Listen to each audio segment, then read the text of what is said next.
कौन है? नाग, दानव और देवता, रेप्टाइल्स, डेमन्स और डिवाइन सोल्स। युगावर्तन के समय में क्या है उनकी भूमिका? हेलो फ्रेंड्स, बहुत सुना है आपने और टीवी सीरियल्स में देखा भी है। दानवों को, देवताओं को और नागों को भी। पौराणिक कथाओं पर जो भी सीरियल्स बनते हैं उनमें नाग, दानव और देवता दिखाए जाते हैं। नागों को नाग जैसा मिलता जुलता, देवताओं को सुंदर और सुंदर वस्त्र आभूषणों से सुसज्जित और सौम्य दिखाया जाता है। वहीं दानवों को बड़े बड़े दांतों वाला, बड़ी बड़ी सींगों वाला और भयंकर रूप वाला तथा भयंकर अट्टहास करते हुए दिखाया जाता है। अब इस समय ऐसे तो आपको कोई भी लोग नहीं दिखाई देंगे, पर पौराणिक कथाओं में तो इनका उल्लेख है। तो इस समय वो कहाँ हैं? इस समय वो कहाँ हैं? वो हमारे और आपके बीच में ही हैं। वास्तव में जो पौराणिक कथाओं में स्वरूप दिखाया जाता है वो उनकी सोल कहें या अंतर्मन का स्वरूप दिखाया जाता है, ना कि वो बाह्य जगत में ऐसे दिखते हैं। बाह्य जगत में यदि कोई सुंदर ना भी दिखता हो, भव्य वस्त्र आभूषणों से सुसज्जित ना भी हो, तो भी वो देवता हो सकता है। कारण यदि उसका अंतर्मन सौम्य है, सुंदर है, उसकी सोल कॉन्शियसनेस हाई है, तो वो देवता ही है। पौराणिक कहानियाँ नागों, देवताओं और दानवों की कोडिंग है। जैसा दिखाते हैं, सुनाते हैं, वो वैसे नहीं दिखते हैं बाह्य जगत में। नाग जैसी कोई प्रजाति है तो वो सर्प, नाग, अजगर वो जीव हैं, उनकी हैं। और नाग के गुणों को धारण करने वाले जो मनुष्य हैं, जिनकी सोल कॉन्शियसनेस नागों के गुणों को ग्रहण करती है, वो ही इन पौराणिक कहानियों के नाग हैं, ना कि कोई नाग जैसे दिखने वाले लोग। पौराणिक कथाओं के अनुसार ये देवता, ये नाग और दानव सभी कश्यप ऋषि के ही पुत्र हैं। गरुड़ भी कश्यप ऋषि के पुत्र हैं। कश्यप ऋषि की पत्नी दिति के पुत्र दैत्य या दानव कहलाते हैं और कद्रु के पुत्र नाग और अदिति के पुत्र देवता और बिंता के पुत्र हैं गरुण। पौराणिक कथाओं के अनुसार गरुड़ का जन्म और नागों का जन्म अंडों में से हुआ है। कश्यप ऋषि तो मनुष्य ही हैं, उनकी पत्नियां भी मनुष्य ही हैं। मनुष्य कहाँ अंडे देते हैं? फिर मनुष्य के अंडों में से नाग निकलने लगे, गरुड़ निकलने लगे, दानव या देवता निकलने लगे, तो ये कैसे संभव है? वास्तव में ये कहानियाँ मात्र सिंबॉलिक हैं, प्रतीकात्मक हैं। इन्हें जैसे सुना जाए ये वैसी नहीं है, ये रहस्यों की कोडिंग है।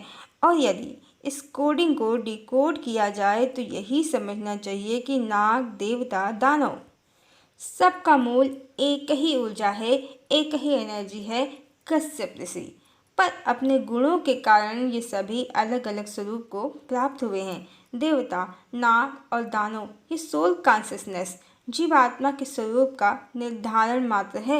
इन्हें बिल्कुल उस तरह से नहीं समझना चाहिए जैसे टीवी सीरियल्स में दिखाते हैं, बल्कि देवता उन्हें समझना चाहिए जिनमें प्रेम और करुणा है और उसे दूसरों को प्रदान करने की क्षमता है। और नाग उन्हें समझना चाहिए जो तब तक बुरा नहीं करते जब तक आप उनका बुरा न करें। यही सर्पों का स्वभाव है। और दानव उन्हें कहते हैं जो बिना किसी कारण के अकारण ही लोगों का बुरा करते रहते हैं, जिनमें अहंकार कूट कूट कर भरा होता है। दया, क्षमा जैसे गुण नाग के बराबर होते हैं। और गंधर्व भी होते हैं जो देवताओं का ही अलग स्वरूप होते हैं। ये सुख, भोग, विलास की आकांक्षा अधिक रखते हैं पर पूर्ण आत्मा होते हैं। किसी का बुरा नहीं करते हैं पर अपनी मनमानी पूरी करते हैं। इसी कारण जो अपने मन से बिना रीति रिवाज के विवाह संपन्न होते हैं वो गंधर्व विवाह कहलाते हैं। अहिरावण की पत्नी चंद्रसेना का पौराणिक कहानियों में उल्लेख है। चंद्रसेना को नाग कन्या कहते हैं, पर वो कोई नाग नहीं थी, वो मनुष्य ही थी। और अहिरावण से वो दुखी रहती थी और भगवान राम पर मोहित हो गई थी।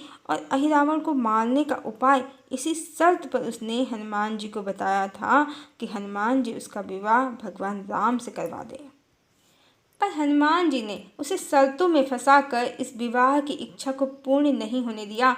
पर यही नागों का, सर्पों का स्वभाव है। वो मात्र अपना भला देखते हैं, सोच सीमित होती है। सर्प जमीन पर रेंग रेंग कर चलते हैं, दूरदृष्टि नहीं है उनके पास, उन्हें तुरंत लाभ चाहिए। चंद्रसेना ही अपनी आसक्ति के कारण सत्यभामा बनकर द्वापर में श्री कृष्ण की पत्नी बनी और अपना स्वभाव सत्यभामा के रूप में नए जन्म में भी पाया। जो कृष्ण रुक्मिणी को पारिजात का एक पुष्प दे देते हैं तो सत्यभामा श्री कृष्ण से पारिजात का पूरा वृक्ष ले लेती हैं। यही स्थिति पौराणिक कथाओं में कद्रू के पुत्रों की भी है। उन्हें मात्र अमृत से मतलब है, किसी के हित अहित से कोई मतलब नहीं है। और इसी तरह सुपर्णखा में दानवों के गुण थे। जब राम ने सुपर्णखा के विवाह प्रस्ताव को अस्वीकार कर दिया तो वो सीता की ओर झपट पड़ी। उनका अहित करने के लिए जो भी मनुष्य जिन गुणों को धारण करते हैं उसी के आधार पर वो देवता, दानव, गंधर्व या नाग होते हैं। और ये सभी हमेशा ही धरती पर पाए जाते हैं, क्योंकि ये कोई विशेष प्रकार के प्राणी न होकर मनुष्य की सोल एनर्जी का स्वरूप मात्र हैं। जिसकी जैसी आत्मशक्ति है, सोल कॉन्शसनेस है, वो वही है। देवताओं के गुण वाले देवता हैं, नागों के गुण वाले नाग हैं और दानवों के गुण वाले दानव हैं। और इन्हीं को वेस्टर्न कल्चर में डिवाइन सोल्स, रेप्टाइल सोल्स और डेमन सोल्स कहते हैं।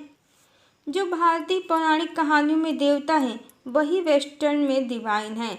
जो भारतीय पौराणिक कहानियों में दानव हैं वही वेस्टर्न में डेमन्स हैं। और जो भारतीय पौराणिक कहानियों में नाग हैं वो वेस्टर्न में रेप्टाइल सोल्स हैं।